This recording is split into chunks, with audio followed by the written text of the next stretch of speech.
Good morning, everyone. Welcome to Ad America. Back again with me, Sadila. I am one of the e-guides here in Ad America, and we would like to welcome all of our audience here and those who are watching us online. We hope that everyone's doing great and staying safe. So today we will have academic writing workshop part 3 out of 4. Hopefully everyone is fully awake and ready to join our session today. But before we start, we have a question of the day. And the question is true or false? Citing as many sources as possible, regardless of their relevance, can enhance your academic writing. You can submit your answers through our social media platforms, and for those of you who can be the fastest to answer it correctly will get a live shout out from us at the end of our event. And now I will pass the floor to our facilitator, Ibu Hafilia Ismanto, ETS approved TOEFL IBT facilitator of International Test Center Indonesia. Thank you. Hi, good morning, everyone. Those of you who are here with us, okay, at America, and those of you who are online, wherever you are, in our social media, if you're in Zoom, okay, or maybe you're following it from our Instagram, whichever. Okay, now this is, as has been previously said, the academic writing workshop, all right, and this is session 3, just reminding all of you again, all of us again, that we have done session 1 and session 2. Okay. Just in case you miss it, you can still watch the live streaming that's on YouTube. Yeah. So, session 1, we started with the essay organization. How do you make an organization? Put all your thoughts, okay, in an essay. It starts or it consists, as we all know, of an introductory paragraph, and then we go to the body paragraphs, then, of course, the closing. And very most important, the most important statement that you have in the introductory paragraph is, of course, your thesis statement or your controlling idea, because that's the statement that is going to um, give the audience or give the readers, right, and give you as the writer directions, yeah, on how to develop the body paragraph. So we have talked about the thesis statement in the introductory paragraph. We have talked about the main idea or topic sentences, of course, in each of the body paragraphs. Then we moved on. We moved on last week to outlining your ideas. Now, of course, it starts with brainstorming, it starts with ideas, and we were talking about how do we narrow down, okay, our ideas on the second session and put it in an outline. And at that time, okay, it's making an essay, writing an essay is just like making a paragraph, actually, right? And today we're going to talk a lot about putting ideas into words. I have already discussed that, okay, briefly last week, but we're going to focus on putting ideas into words today. Now, this is just the review. Remember that we started with, let's say, a paragraph, yeah, and this is what we meant last week by from paragraphs to essay. So you have a paragraph here on the left side. If you see the left side, that is an outline. Okay, if you see on the left side, that's an outline of a paragraph. You have the main idea or the topic sentence, and this was the title. Suppose you had to make an essay, a writing on the difference between British English and American English. And you decided, all right, you decided that you are going to limit the differences, okay? One, you're going to talk about the vocabulary. And so this is going to be your main idea, all right, of a paragraph. In the paragraph, you're going to put one sentence in the paragraph saying that one noticeable difference lies in vocabulary. And after this sentence in your paragraph, you will, of course, continue with examples. What are the examples of the differences between vocabulary used in American English and the vocabulary used in British English? For example, you're going to say, the British will say petrol if you want to buy gasoline. Yeah. But the Americans will say gas. Okay, let's stop at the gas station. I need some gas. Right? The two means the same thing. So you need to give an example where there is a difference between the American English and the British English in terms of vocabulary. Remember, this is still a paragraph. Yeah. You need one sentence stating one difference and then example. Then you need another sentence stating what is the other difference. The other difference lies in pronunciation. For example, pronunciation also sets these two versions apart. How? Well, the British usually do not say the R at the end of the words ending with R. They say car, right? Ba. The Americans will say it distinctly, car, bar, right? Okay. Now, uh, and the other one, okay, the last one, you may want to go to spelling. The divergence is in spelling. Another divergence is in spelling. For example, very easy, yeah? Color. Honor is when you use the OU, okay, in color, COLOUR for British English, and for American English is COLOR, HONOR for honor, for example. So, and don't forget, you need a closing statement. Remember that this is still a paragraph. So your paragraphs will probably consist of sentence number one, which is your main idea, topic, sentence. Sentence number two, stating the difference, one difference, plus example, that means sentence number three. Sentence number four, stating the other difference, plus the example, that means number four and number five.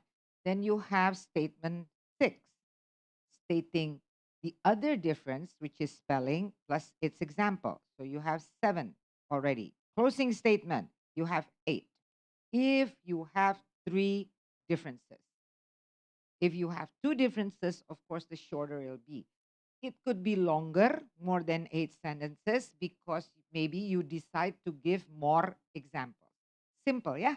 As simple as that. Now, we talked last time, okay, last week. This can easily be elaborated. This can be easily elaborated into an essay. How? Use the same, if you want, you can use the same sentence that was your topic or main idea sentence in a paragraph, and you put it as a first sentence in the introductory paragraph of your essay. So you will say something like this: British English and American English are two distinct variations of the English language. You may want to be specific by saying which are, okay, what? Then you cover, you can have the thesis statement here, right? Which are what? Spelling, sorry, you start with vocabulary, pronunciation, and spelling. All right. So make sure you have the thesis statement in this paragraph. The next paragraph, your sentence, okay, stating in your paragraph, in this your sentence stating one difference of American and British English will then be the topic sentence of your second paragraph in your essay. That's it, right? And then, of course, you have the supporting details. This becomes your third paragraph, the pronunciation. This becomes the fourth paragraph, okay? The spelling differences. And don't forget, you have the closing, which is like It summarizes all the things that you have said. This is what we meant last week by from from paragraph to essays. Okay, one more thing that I need to remind you. What makes your writing different between a basic English user, an intermediate English user, and an advanced English user? What what is the difference? Number one is the choice of vocabulary that you use. Remember? Okay. Now, you could easily say difference. Yeah. But look at here. We're not using the word difference anymore. We're using a different structure, sentence structure, and we're using the word apart, set apart. Look at here. We're not using the word difference again, but we're using the word divergence. Now, when you are using this variety of vocabulary, it shows the readers that you know a wide range of vocab. And how does that affect if you're talking about standardized tests like IELTS writing, IBT, TOEFL IBT writing? Then this becomes the rater's um, proof, yeah, that, oh, you know a wide range of vocabulary. Where do you find this different vocabulary? Where do you find it? Anyone remember? Go to the dictionary. Which part of the dictionary? Go to what? The thesaurus. Great. Yeah, but please be careful when you find all these fancy words in the thesaurus. You need to recheck whether that particular word suits the context, fits the context. So what you do is you have one word difference, go to the thesaurus, right?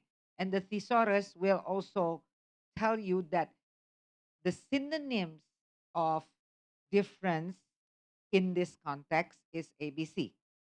The synonyms of difference in another context is DEF.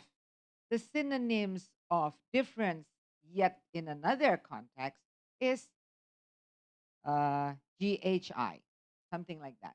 Now you need to find out which context, right, does the difference that you use in your sentence fit. So you cannot just pull out any words from the thesaurus. It's not as easy as that. You need to closely look at the context when it is used. If you're not sure, go check again the synonym, the new word, for example, divergence, back to the dictionary and see whether it fits the sentence that you're going to make. Okay? Clear? Yeah?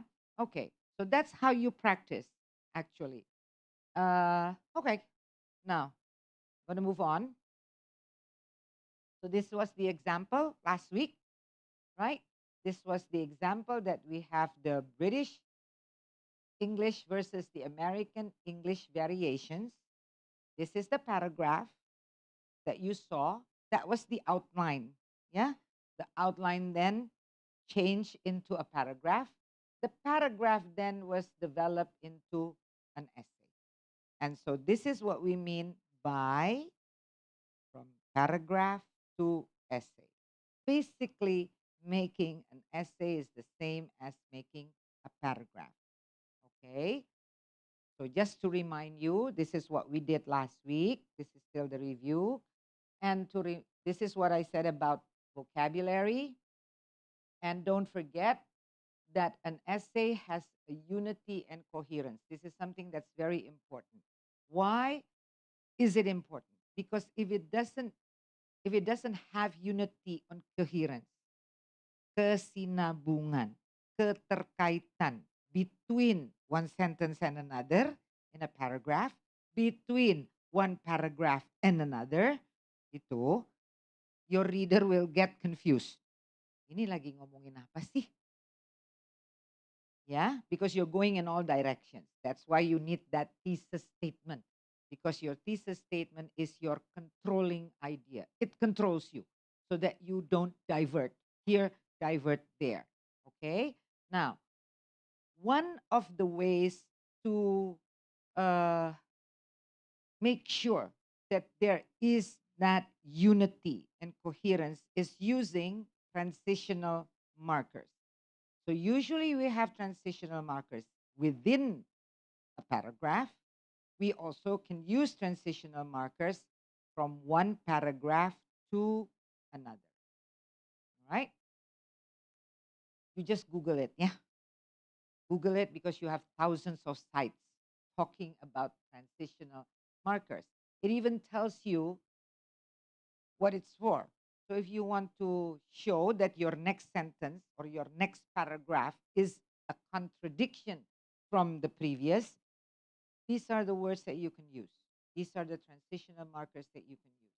If you want to persuade, make a point, okay, that what I said before, what I wrote before, convince the reader that what I wrote before has very sound grounding, then you could use the words here. If you want to illustrate, example, gitu kan? Give example tadi. How is the British spelling different than the American spelling? Then you can start with these words. It's not always, for example, yeah, you can use, in other words, you can use to show that spellings, Americans spell words differently than the British. For example, the word car, etc. Okay? Those are the things that we have talked about in session 1 and session 2, right? And again, these are the words that you use that you can find how, of course, through in your uh, thesaurus. And we talk about where do we start at that time. We've talked about this now. Okay. You already know now the template. Okay. Now it's right. When you write, you start with a sentence. Like it or not. Itu ya. It starts with a sentence. And what is a sentence? Words, right? But be very careful. Words have a structure. There is an order. In bahasa Indonesia, we say tata bahasa. That means the words ditata. Ditata itu di-arrange so that it will make a sentence. Itu loh. Right? Now, the same in English, we call it grammar. Please remember that the grammar we talk about here is not just the tenses. I know that we were educated when we masih ingat masa-masa SMP, SMA, ya. I think grammar meant tenses, gitu kan? We all learn simple past, present perfect. We all learn the rules. Now it's time to use the rules. In an essay, your professor nggak peduli. Kamu tahu apa nggak tahu? When you don't use it, it shows that you don't know. When you cannot use it. When you use it well, it shows that you know. Simple as that. Very different ya dengan tes grammar yang mengisi titik-titik-titik blank blank blank. Okay? Okay. Now, we're not talking about tenses. We're talking about the structure. Bagaimana kata-kata itu, how the words are arranged. Word order. Gampangnya gitu deh. Itu sentence structure.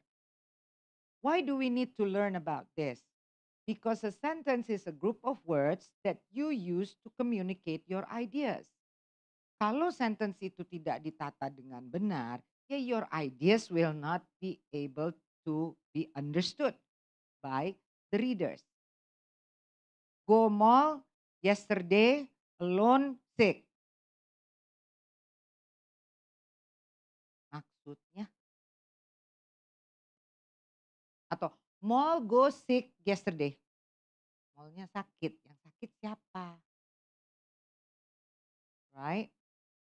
Vocabulary alone is not enough. It's a balance between vocabulary and how to put all those words in a meaningful structure. Every sentence is formed from one or more clauses. Kita langsung deng ke clauses. Pasti lagi pusing. Hah? Kita langsung ke clauses. Because I believe that when you're making an essay, you're already in that intermediate level of English, yeah? Okay. So, and expresses a complete thought. Nih. Every sentence is formed from one or more clauses and expresses a complete thought. The four basic kind of sentences in English. There is a simple sentence. There is a compound sentence. There is a complex sentence. There's a compound complex. Okay? Basic competent students in English will mostly use simple sentences. Okay? And sometimes they can already use compound, but a very simple compound sentences. Higher intermediate advanced students will be able to make this. Or they make the compound, but the compound is already a bit sophisticated. All right. Don't worry. It's very easy actually to make compound sentences. Yeah, we're going to do that now. Complex, compound, complex. The kind of sentence is determined by the kind of clauses used to form it. Okay. Ini semua teori. Saya kasih contoh ya, tapi ingat in a sentence structure ada subjeknya, ada predicate-nya. Terkecuali when you say something like this. Close the door. Subjeknya siapa? Ada nggak? No. Is that a sentence? Sebetulnya subjeknya ada. Because when you say close the door, you are talking to, when you're face to face, when I say, please close the door. Who do I mean? You. Right? Subjeknya tuh you sebetulnya. But we don't need to say it because we're face to face. When you're reading instructions, you bought a new handphone, you bought a new gadget, right? You want to read, then you read the instructions. How do I change the battery? What do I need to do? All right. How long should I charge the device first? Should I charge it? What happens if the battery dies out? Something like that. Then you read instructions kan. Instruksi nggak ada you. Number one. Itu kan. Make sure that the power outlet is 220 volt whatever. Right? Things like that. Yang make sure itu siapa maksudnya? Yang baca. So, ada pengecualian. There is no subject when you have imperatives. And in writing, that's when you give instruction. Instruksi. Ada loh essay writing yang bentuknya instruksi. Karena it's you're talking about regulation. Gitu ya. You're talking about steps, processes. Itu pasti banyak bentuknya adalah the what we call imperatives. Alright. Oke. Nah. Yuk.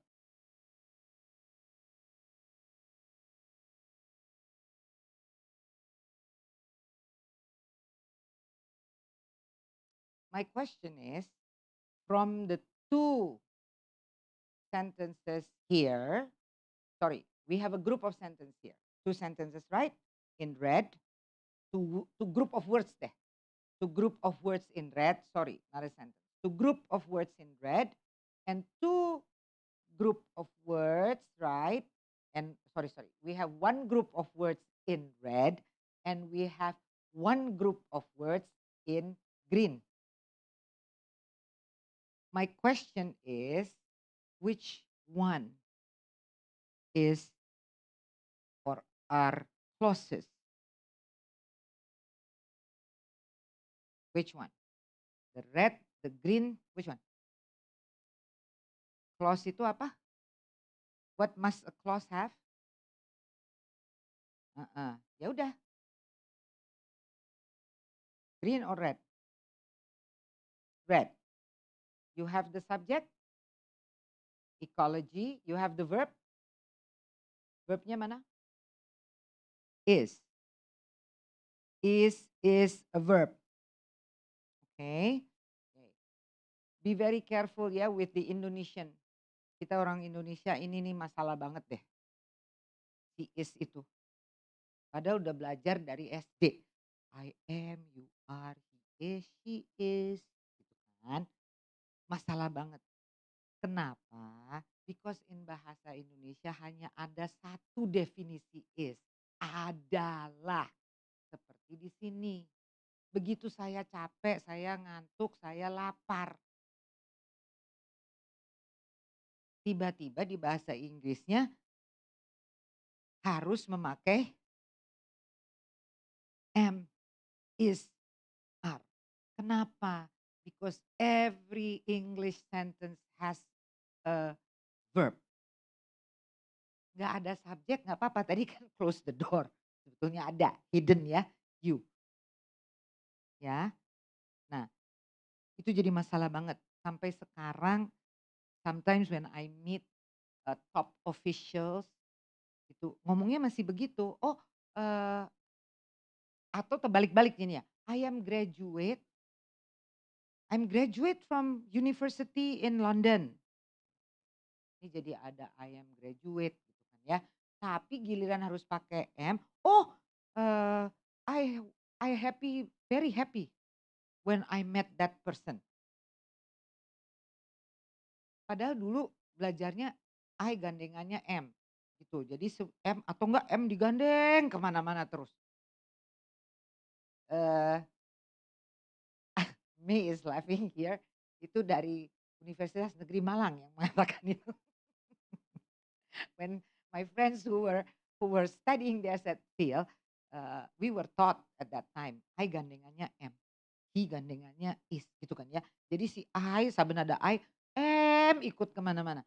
Padahal, oke, dalam konteks apa? When there is no verb. In bahasa Indonesia saya capek, titik. In English, I tired. Gak bisa, because tired is the adjective. I happy. Gak bisa because happy is the adjective. I agree atau I am agree? Ini sering banget loh ini. I agree atau I am agree? Oh yes, I am agree. I agree. Why? Because agree is already a verb. Jadi jangan double-double ya. Once I had a co-teacher which was, we were colleagues. We taught in a university and she was teaching the same group of students. And she was like, Hafilia, why is it that some of the students use 3 verbs in the sentence? I can, want, go. Ada 3 verbnya in one sentence. I said, "Well, that's an Indonesian thing, because they're like translating. Yeah, so don't forget. Is. Kebetulan is itu adalah. Now in an academic text, adalah sangat sering keluar. Kan gitu kan? Karena academic text is usually definition, bla bla bla. Oke. Ini it has a subject and a verb. Where is the subject? Subjeknya mana? Verbnya mana verbnya? Yang paling gampang cari verb sih. Where is the verb? Causes. Okay. Is there a subject then? Apa yang causes apa? Pollution causes cancer. Okay. So we call this a clause. Dan gampang ya. Oke. Ini kenapa bukan clause? There is no what. Yang ini no what. The first one, the first one. No subject. There is only the verb protect. Gitu kan ya? Yang the second one ada verbnya? Ada verbnya nggak? Oke. Ini subject? Ini yang kita sebut fragment. Dia serpihan gitu loh. Yang tidak punya induk. Oke. So, these are clauses. These are not clauses. And usually we call it fragments. There are two types of clauses. One is independent, one is dependent. You know what the word independent means, right? That means merdeka, bisa berdiri sendiri. Dependent means kita mesti ikut orang. Itu kan kita tergantung kepada sesuatu. So these are just some of the characteristics ya to get an idea. A dependent clause, an independent clause contains a subject and a verb. Expresses a complete thought. Can stand alone as a sentence by itself. Is formed with a subject and a verb. Kadang-kadang diikuti dengan complement.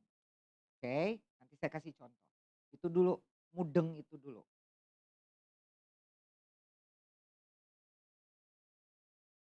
You see this?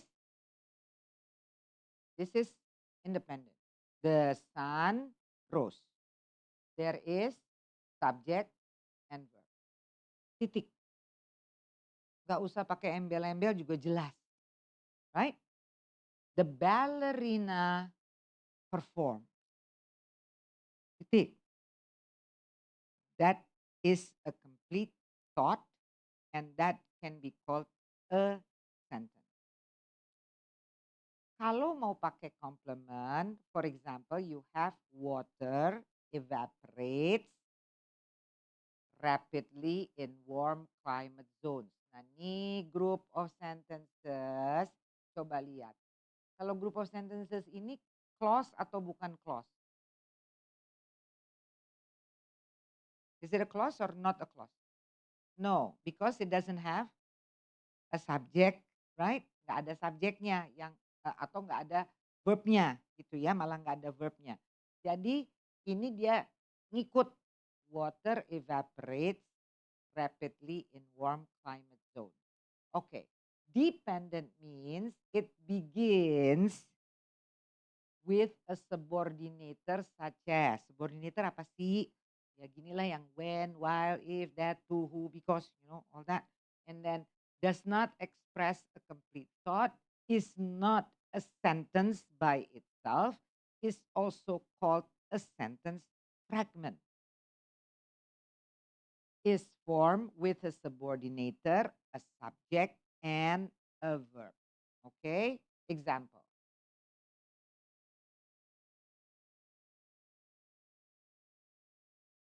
When the sun rose, I was still asleep. Gitu kan? When the sun rose, the chickens, right? What do the chickens do? They doodle. They doodle. All right? Okay. Because water evaporates rapidly in warm climate zones. Kenapa? Whom the voters elected. Kenapa? Became the winner, maybe, right? Okay. If the drought continues for another year, you know what drought is? Musim kemarau. If the drought continues for another year, what happens? Right? Ini enggak, they cannot stand by itself. Enggak selesai kalimatnya. You get it? It's your like, huh? When the sun rose, ketika matahari terbit, kenapa? Tahu-tahu you taruh titik gitu. Titik. Nah itu yang baca, kenapa? You get it? Ini sering loh. And when I read, I go like this. Apa sih maksudnya? What do you want to say? Okay. Or because water evaporates rapidly in warm climate zones, karena air itu menguap dengan cepat di musim yang panas gitu kan. Ya kenapa? You harus taruh paling enggak ada di sini, right? Bla bla bla, because water evaporates rapidly in warm climate zones. Baru titik. Atau boleh kalau mau because water evaporates rapidly in warm climate zones, the bla bla bla di sini baru ada the result. Okay? But this is what we call fragments. Maka namanya fragment. Dia kayak serpihan yang nggak ke sana nggak ke sini. That's why be very careful. Di semua writing handbook pasti you akan diingatkan dengan fragments, fragments, fragments. Karena it means that they need something to hang on to. Okay, so make sure that you don't make fragments.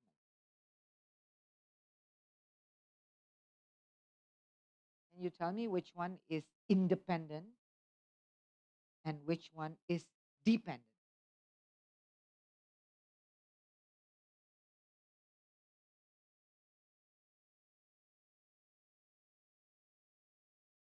Pikir dulu semua 1, 2, 3, 4, 5, 6.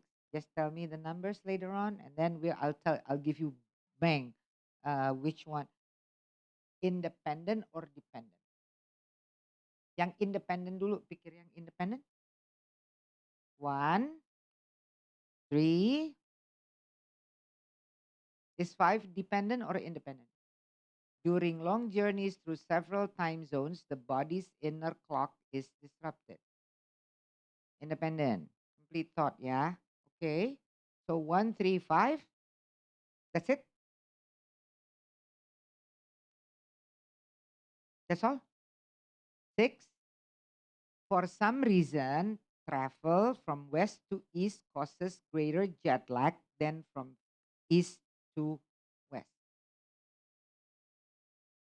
Complete thought.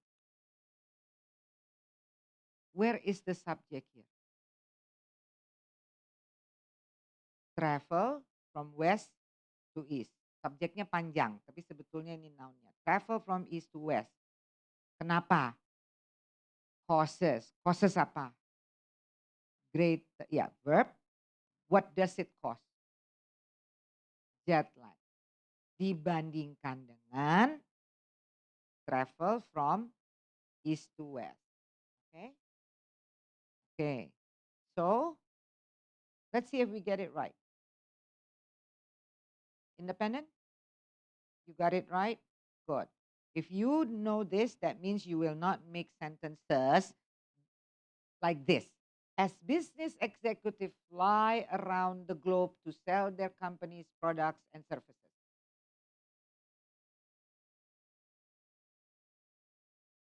Itu dangling ya. Dia gantung gitu loh. Kita lagi nunggu. Kenapa? Ketika atau karena business executives fly around the globe to sell their company's product and service, terus kita nunggu. Yes, kenapa? Kenapa mereka? Mereka capek kah? Apakah itu dikatakan pemborosan? What? Is it effective? Not effective, right? You're waiting. You're waiting for the idea. So, number 4, which is simply the urge to sleep at an inappropriate time. Okay? You don't have, this is not a complete idea, right? So you understand the dependent and independent now. Okay. Now we go to the type. Now we talk about the independent, yang berdiri sendiri, dia udah berdiri sendiri. Ada yang disebut simple, ada yang disebut compound. 1, 2, 3. Are they, mana yang simple, mana yang compound? Can you tell me?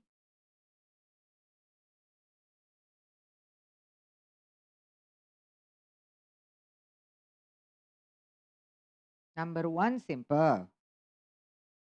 Number 2, Oke, jadi saya dengerin aja dulu. Number three, compound. Yakin? Are you sure? Come on, come on. Ingat ya, simple sentence itu, beda loh. Simple sentence, ingat, a simple sentence has a subject and a verb, gitu kan ya? And then it has a complement, whatever it is. Sometimes the subject is compound. Sometimes the verb is compound. But the structure of the sentence is simple. Coba sekarang lihat lagi. Number one, this is simple. With one subject, fresh water, right? And one verb. This is the complement. Itu kan ya? Okay. Number two, fresh water boils, right? Terus, and kan sebetulnya ke sini ya. Freezes at. So this is a simple sentence. We're still talking about what?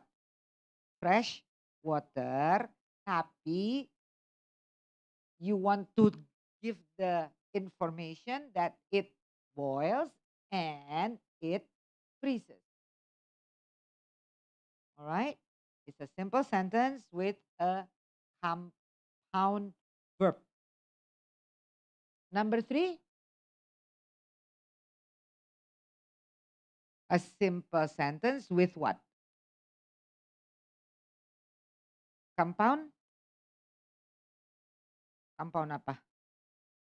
Compound subject, fresh and salt water, and compound verbs. But these are what we call simple sentences. Oke, kapan dia menjadi compound?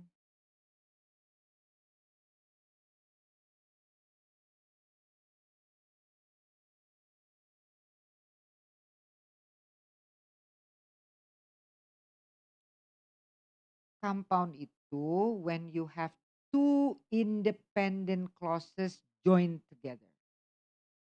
Dua kalimat yang simple, sebetulnya gitu loh, right? Digabung, ya. Coba lihat ini deh. And there are three ways to join the clauses. Nomor satu, dia pakai ini. Coba lihat.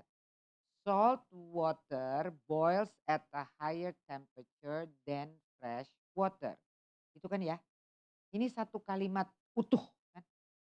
Benar nggak? Subjeknya salt water. Verbnya boil. Complementnya at a higher temperature than fresh water. Karena itu, gitu kan? Result, efeknya food cooks faster in salt water. Look at this group of words. Is that a clause or not? Clause kan? Ada foodnya, ada cooksnya.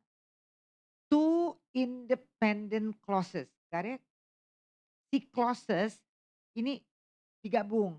Digabung dengan so itu apa sih? Pernah denger ini?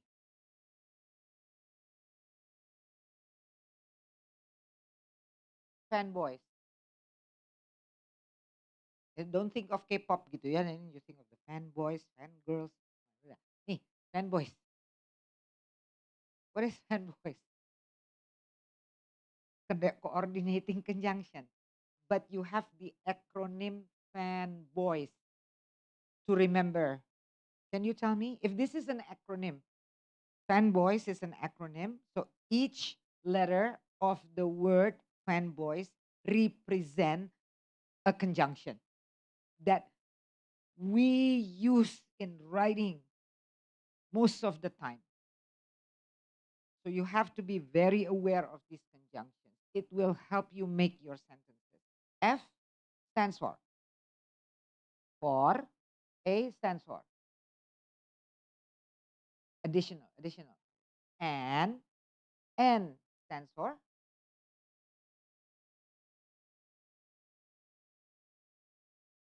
hmm,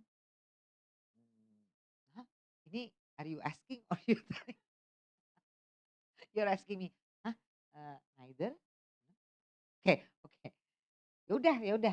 Oke, nanti dulu. B. B gampang dong. But, the O, or. The Y, yeah, yet. S, nah ini dia, si so, ya kan? Oke. These are what we call coordinating conjunction. Sudah ya? Jadi ingat, ingat. Coordinating conjunction itu ada fanboys gitu. Alright, that's the acronym. Oke.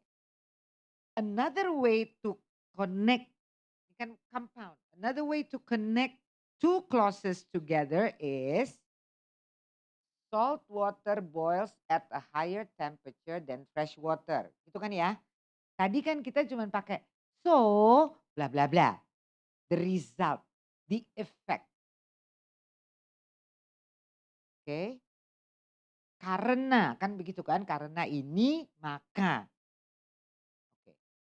We can also say something, we can also put the same idea in a different way.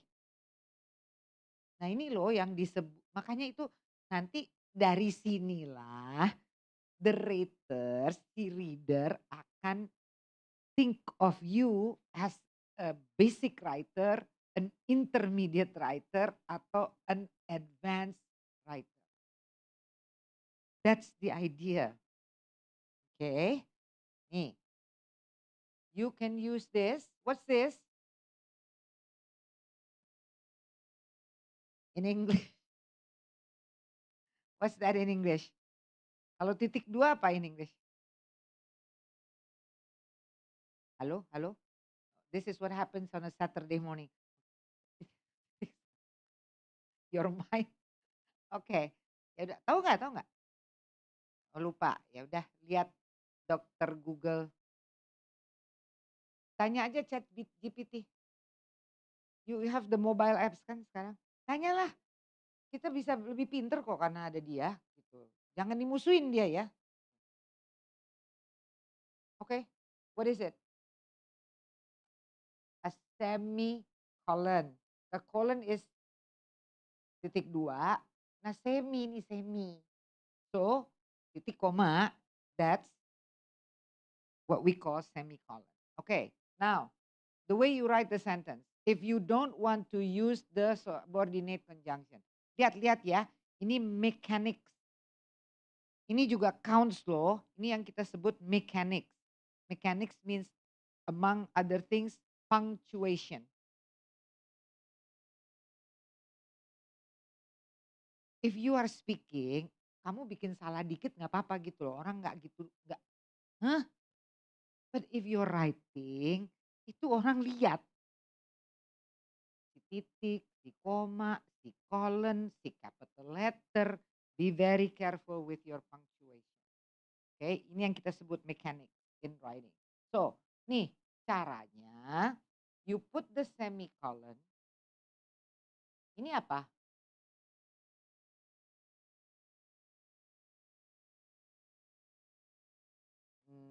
Ya nggak tahu deh pokoknya. Oke, ya udah ya udah. We'll find out, alright? Oke, I will remind you. Therefore, lihat punctuation, comma, food cooks faster in salt water. This sentence number one and sentence number two have the same meaning or not? Sama nggak sebenarnya meaningnya?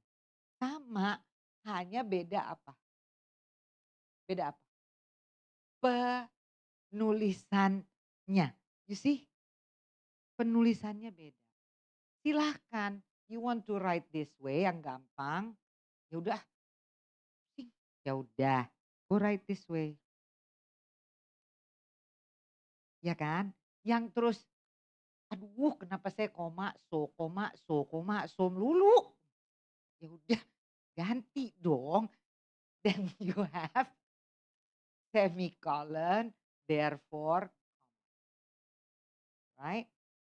Again, when you write, misalnya sentence-nya beda ya.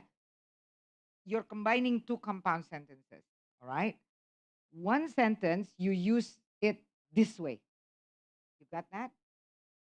Another sentence that you combine, you use it like number two. Itu menandakan apa? That your writing is written by someone whose grammatical knowledge and usage, pemakaiannya juga bervariasi. Balik lagi, you will be considered intermediate. Kalau enggak advance. Enggak ada salahnya. Tapi kan sekarang our aim of this workshop is how to elevate. Bagaimana meningkatkan, mengangkat your writing yang tadinya koma koma fanboys. You get it? Bagaimana kita mengangkat itu supaya ada nilai tambahnya.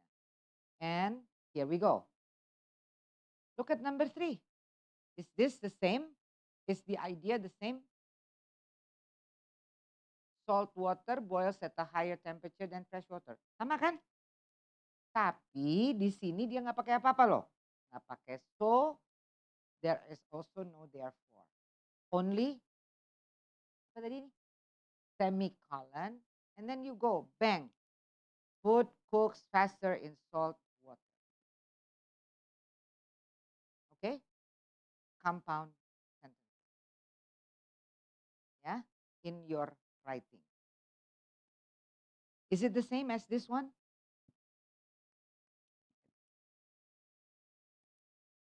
Beda ya? Ini simple sentence. You see the difference? Difference-nya di mana?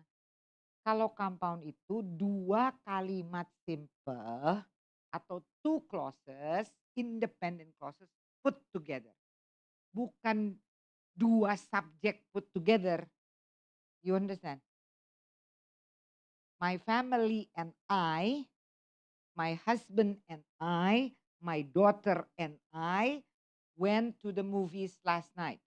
Itu kalimat simple dengan compound subject. I went to the movies last night, but my daughters went to see a performance. Itu apa? Compound. Karena ada dua kalimat berdiri sendiri, you put it together. You see the difference now? Clear ya? Nah, how you put it together, you have 1, 2, and 3. Okay. Okay. Yuk. Here we go. For and nor but or yet. Okay. Kalau lupa for itu dipakai buat apa, and pasti tahu, nor buat apa, but pasti tahu, or pasti tahu, yet mungkin tahu, so udah tahu. Alright. So I'm just going to make a point on nor. Nor itu di kapan sih dipakainya, jangan kebolak-balik gitu. Nor means and not.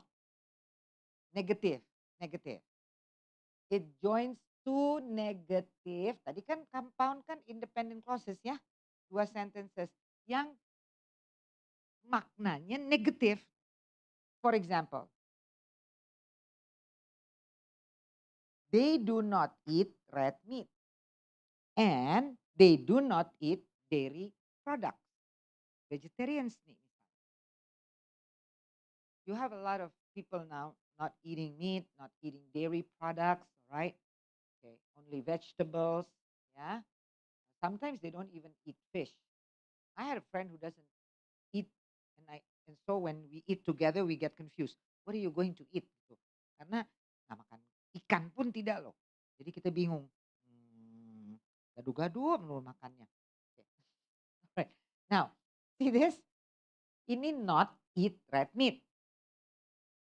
Ini not eat dairy products. You got that? Ya, bisa begini. Ini nggak salah loh. Boleh, tapi kan ada dua kalimat yang dipisah kemudian digabung dengan si fanboys ya.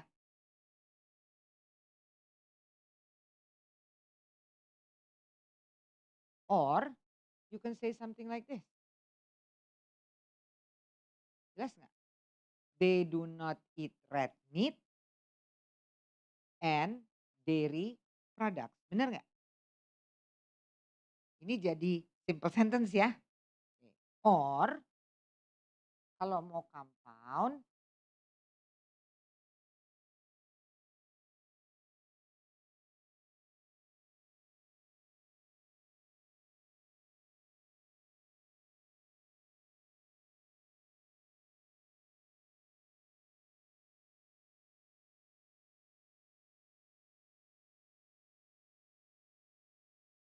you see that?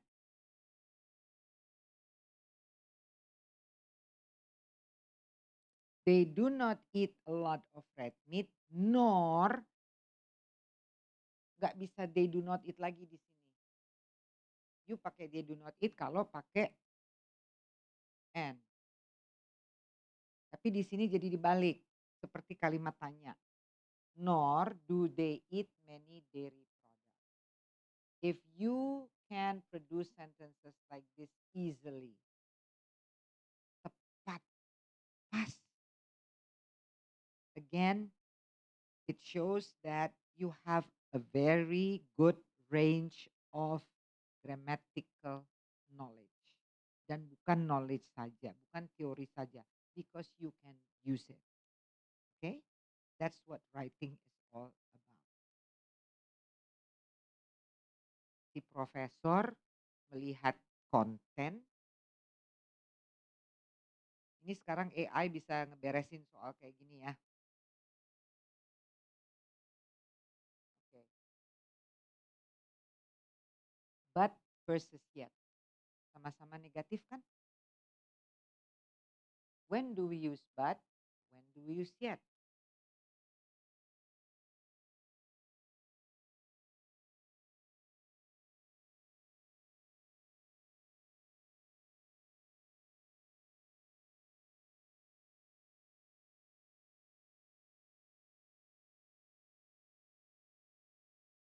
Do you see the difference in the first sentence?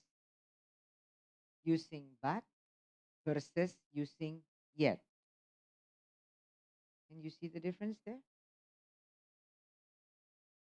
I want to study art, but my parents want me to study engineering.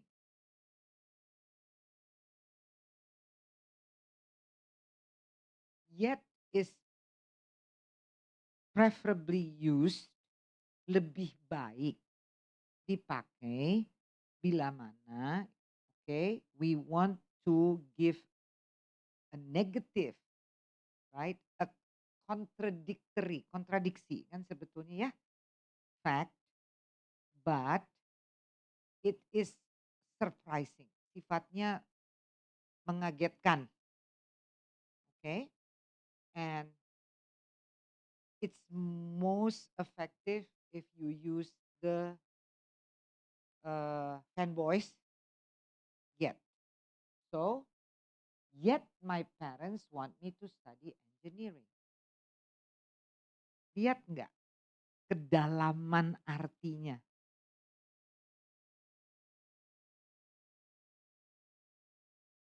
In bahasa Indonesia gimana nih?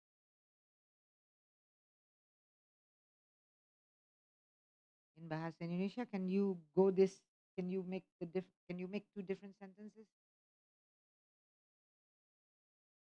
Hampir sama ya, kita cuma ngomong saya nggak suka saya misalnya saya ingin belajar art, seni, tapi orang tua saya menginginkan saya belajar engineering.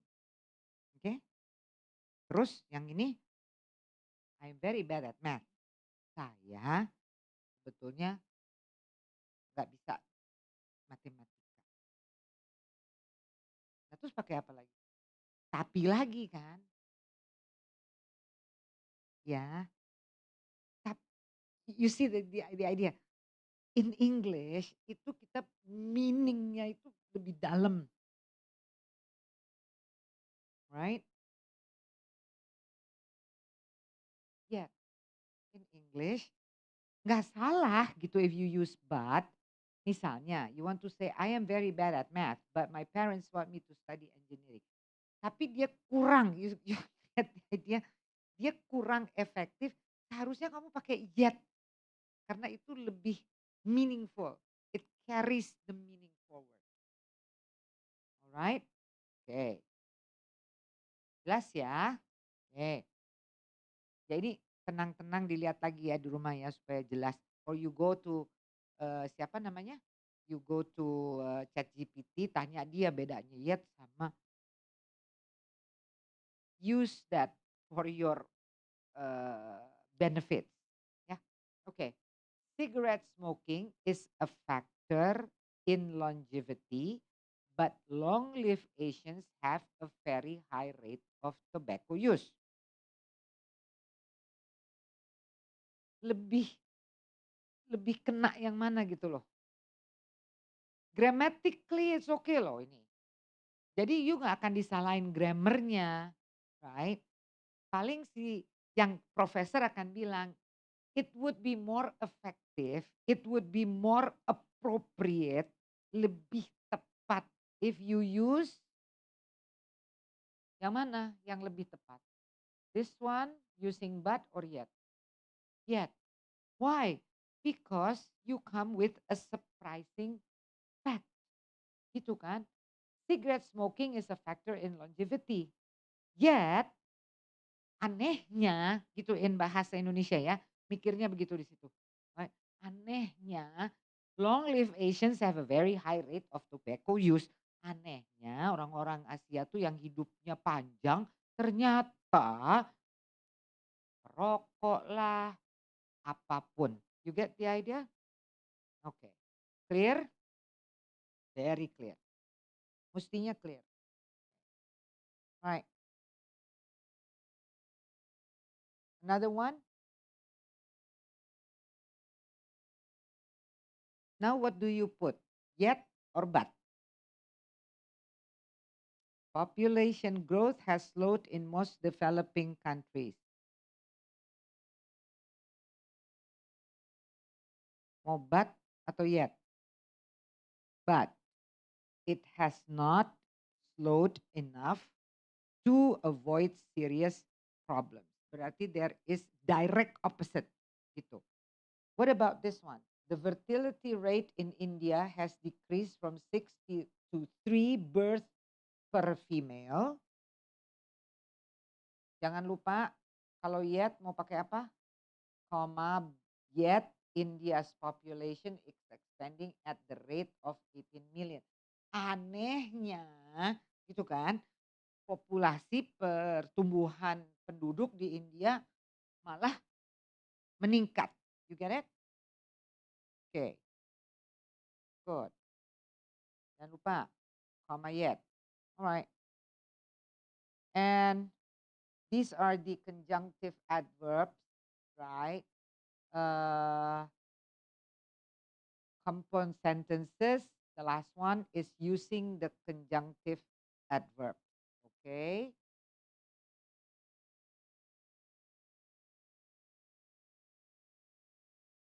Most colleges now.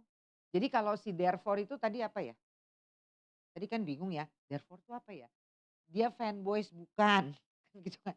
Jadi dia pasti conjunctive adverb. Pokoknya dia conjunction. Kata penghubung. Itu aja. Most colleges now have a writing requirement for graduation. Terus for example atau kita mau pakai for instance, comma. Can you see that? Students at my college must pass a test before they register for their final semester. the semicolon, the conjunctive adverbs, the comma. Ingat, semicolon, conjunctifnya, comma, baru the next sentence. Students must take final exams. Otherwise itu apa sih? What does it mean? Kalau enggak, kalau tidak, artinya itu loh ya. Kalau tidak take the final exams, what will happen? They will receive a grade of incomplete. Right? Okay. So,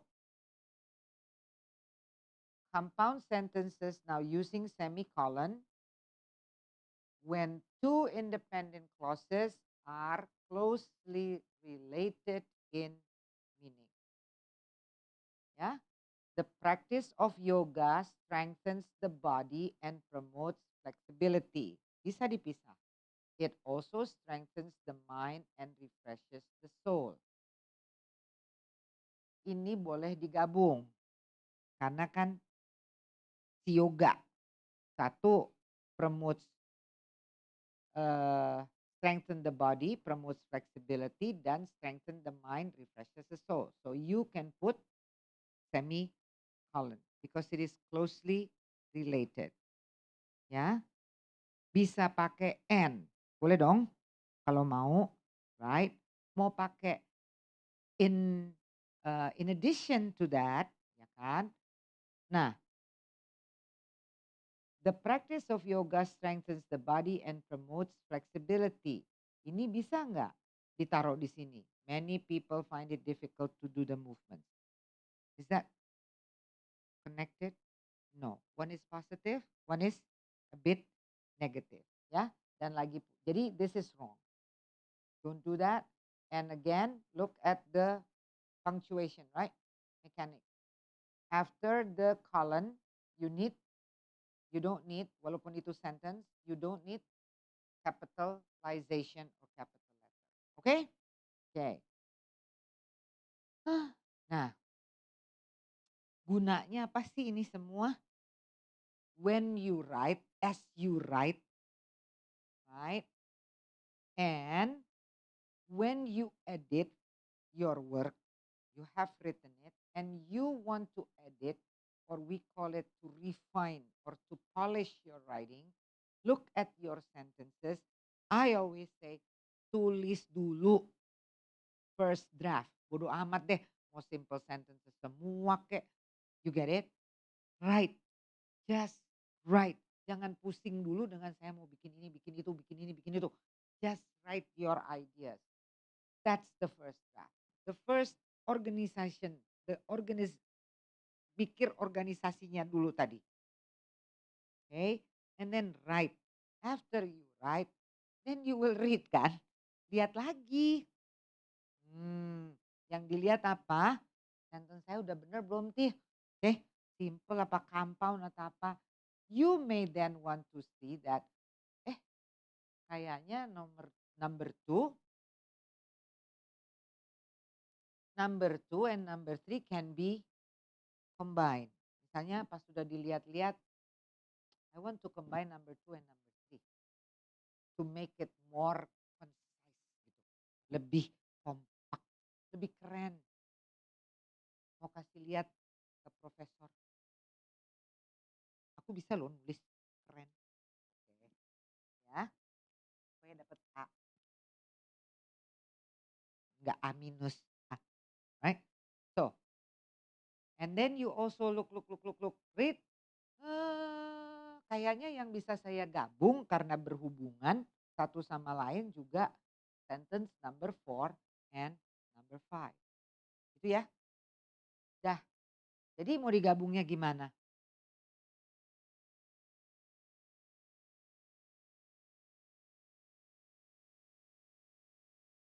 Mau pakai yang mana? Kan ada 1, 2, 3. Mau pakai yang mana? You can use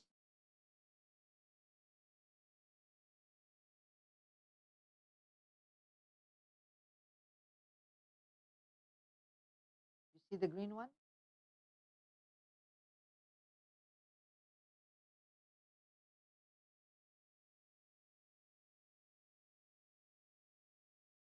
Lihat nggak, tadi coherence-nya, dia lebih nyambung gitu loh ya. Jadi your sentence lebih efektif karena dia lebih nyambung, karena nih kalian memberikan hubungannya antara that sentence and another sentence, oke? Therefore, itu toh kalau mau tahu therefore tadi apa adverbial conjunction or something like that kan ya. Jadi ada ingat semicolon, the conjunction, comma. They are used in automobile factories to weld and paint.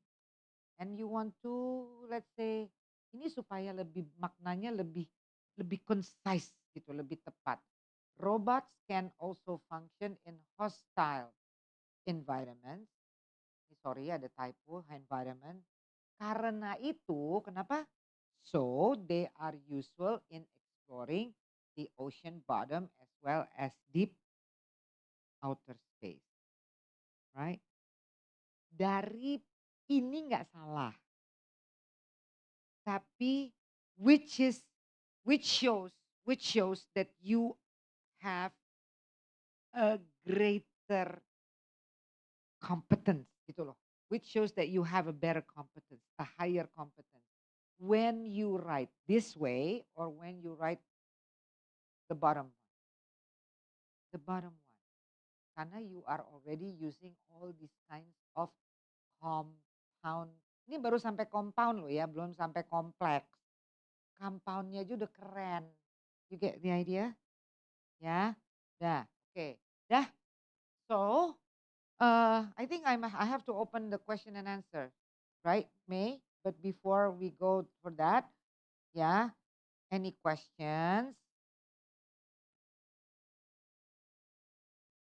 Any questions? Any comments? Maybe it's easy. Now it's very easy, isn't it? Just to make sentences. Gampang kan? Ya bikin dulu ya. Subjeknya apa? Verb. Ingat, jangan ada yang dangling-dangling. Okay? Any comments that you want to make? Any questions that you want to ask?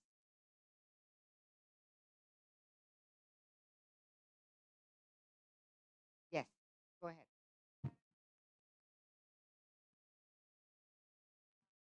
Bu mau nanya, Hmm. jadi kadang itu kita punya Your name speaking. is, sorry. Hello, my name is Dwi Rezeki. Okay, Kadang Sri. kita punya speaking skills yang bagus, but when Mm-mm. it comes to writing, kita tuh nulisnya dengan bahasa speaking gitu, Bu. Mm-mm. And do you have any idea gimana cara ngubah kalimat yang speaking itu ke dalam tulisan yang lebih bagus? Sama ada tips-tips lagi nggak Bu untuk meningkatkan nilai writing di IELTS seperti itu? Terima kasih. Ini pada IELTS taker semua ya rupanya ya. Or TOEFL IBT. Iya, iya, iya. No, but IELTS has a special, tunggu dulu. When you say IELTS, IELTS has a very special format ya. Because they have the graphs. Remember? The writing, the first, I think that's the writing one ya.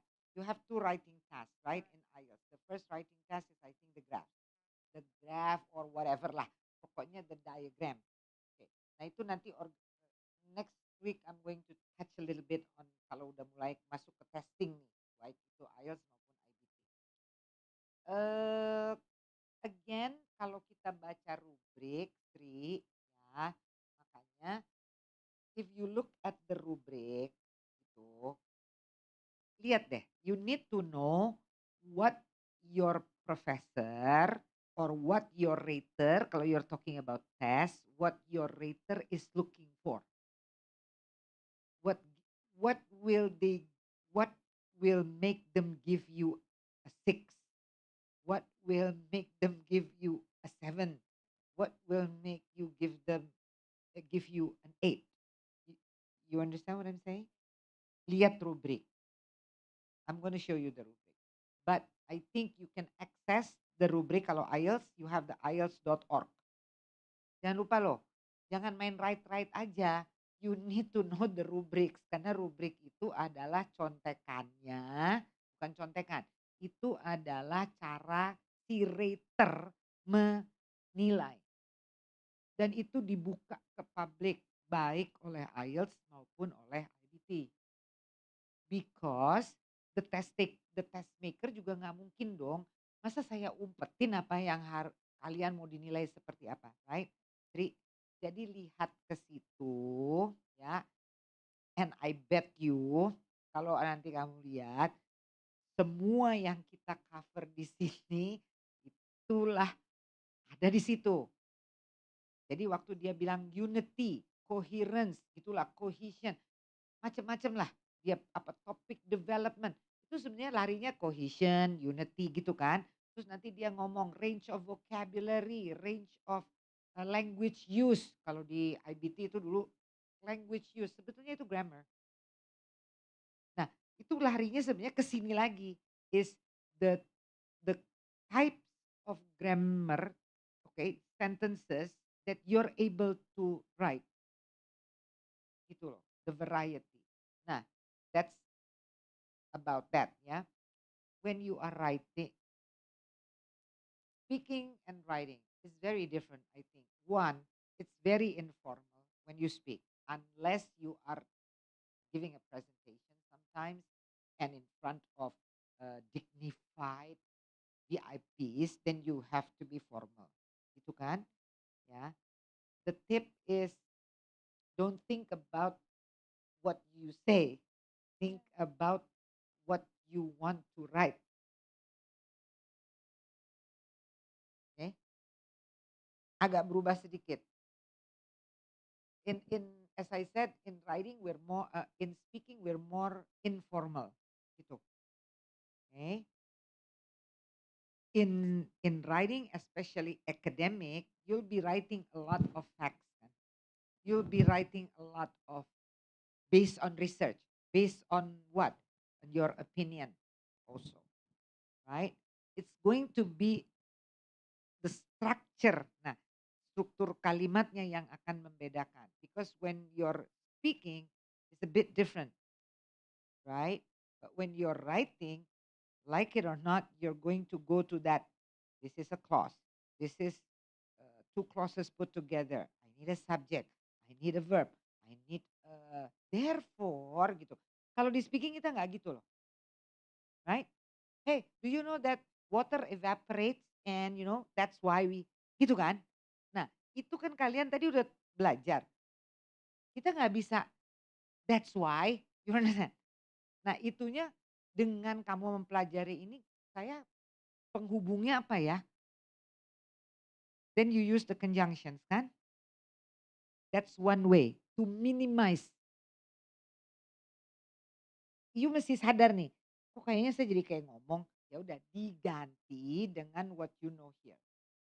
Itu gunanya tadi you learn about the how to put the sentences together. Okay, Sri, try it. Hope it helps. Thank you, Yasri. Thank you for the question. Okay, any more question, remarks? May is looking around. You have a question there from Online. online? Yep. Yes, there is one from Instagram. Mhm. What are some effective techniques for enhancing the clarity and precisions of the writing? Outlining it very well. That's why you need to make an outline, right? The clarity. What are some tips? Precision. Yeah, that's why you need to make an outline. Kayak tadi kan, gitu. Make an outline. What do you want to say? Make sure that it is connected with the main idea or the thesis statement. Another thing I would say cohesion sama coherence itu karena adanya transitional marker. Hampir tidak bisa kalau kita tidak menggunakan transitional markers. Kadang-kadang ada kalimat yang kita tahu dua kalimat ini berhubungan sebetulnya ya tanpa transitional marker. But if you want to clarify it, make it clear. Ini hubungannya therefore, sebab akibat. Ini hubungannya adalah contradictory. On the contrary, itu kan. That will provide more clarity on what you want to write. Ya, itu sih karena that's all that I can say because mungkin kalau saya dijelaskan lagi maksudnya dari sisi contoh, then I will be able to elaborate more. Ya, there anything else? Ya, ada 2 lagi, Bu, Good. pertanyaan. Hmm. Yang berikutnya tadi ngomongin tentang outlining. What are the strategies to organize and outline the ideas? The strategies from big to small. Strategy outline from big to small. Gedenya dulu, kemudian diurai kecil-kecilnya. Misalnya anak kecil aja, that's why I said usually this goes like this should happen from the very early stages, ya, right? What is your favorite present that you got in your life? Semudah itu loh sebetulnya, right? Then you think, my favorite present, when I got, gitu kan, when I got a handphone from my grandma, misalnya. Kenapa? Then you start to elaborate kan, dielaborasi dari besar, then you start to elaborate, WH question. Kalau mau tahu metodenya dari topik besar, you kayak wartawan, the what, the when, the who, the where, the how-nya dijawab untuk di outline-nya. Jadi misalnya kan my favorite present. Gimana mengurainya? What is it? Thank. Satu. Oh iya ya harus menjawab what is it? Why is it? Right? Who gave it to me? Okay? How long do I have it? Do I still have it or it's already in my vintage collection because I cannot use it anymore, right? Nah, itu cara bagaimana outlining, ya, itu kan yang ditanya gitu kan, bagaimana method is WH question, one of the method, right? Okay, you have one more? Yeah, last one. Mhm. When you write something that is very long, and you have Mhm. a very good ideas, it become really long. How to avoid being wordy? Don't write too long sentences.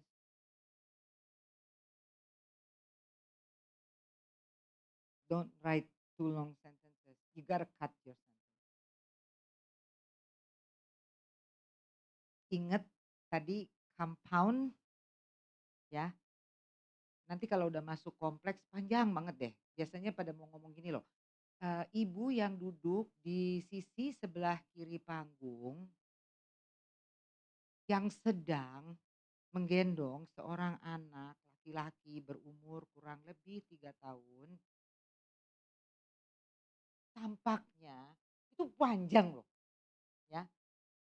When you make too many things and try to put it in one sentence, ya, karena biar keren gitu kan, panjang. Kalimat panjang belum tentu keren. Kenapa tadi kita justru menggabungkan 2 kalimat? Karena kita mau memperpendek sebetulnya kan. Daripada ada 2 kalimat terpisah, independent, we're going to make it jadi satu, shorten it. Okay? Jadi kalau how to avoid long sentence, don't put too many ideas. You know where to chop. Gitu. Okay? You need to know, okay, saya bicara ini dulu, setelah itu saya ganti deh, saya ganti deh. Makanya itu ada drafting yang kita sebut tadi editing, editing, editing. Alright? Okay. That's it? Alright. Yeah. So, thank you very much for the questions. Yeah, I know that this is not everything. This is in a nutshell ya. Jadi kalian paling tidak dapat bayangan and I hope it does help you. So I'll see you again next week, right? Next week tuh session 4 ya. Sorry. Next week is lesson 4 ya, session 4 and then we will go to tadi yang belum dibahas apa ya? Si kompleks sama si compound kompleks sama other things. Alright? Okay. So see you next week. Thank you everyone. Thank you. Right. Thank you so much, Buhafil, and also to all of our audience. We hope that today's lesson could be much helpful and could elevate your skill in any kind of writing. Earlier in the event, we had a question of the day, and the question was true or false. Citing as many sources as possible, regardless of their relevance, can enhance your academic writing. And the correct answer to that is false. Providing accurate and complete source information is essential for proper attribution and maintaining the integrity of academic writing. Shout out to at Silmi Zafira for being the fastest to answer it correctly. And thank you so much for everyone else who have participated. Don't forget to check out our social media. We are on Facebook, YouTube, Instagram, and Twitter at AT America. You can also go through our website at www.atamerica.or.id for more updates from us. Don't forget to join our last session next Saturday. Again, my name is Adila, and we will see you at the next At America event. Thank you, everyone.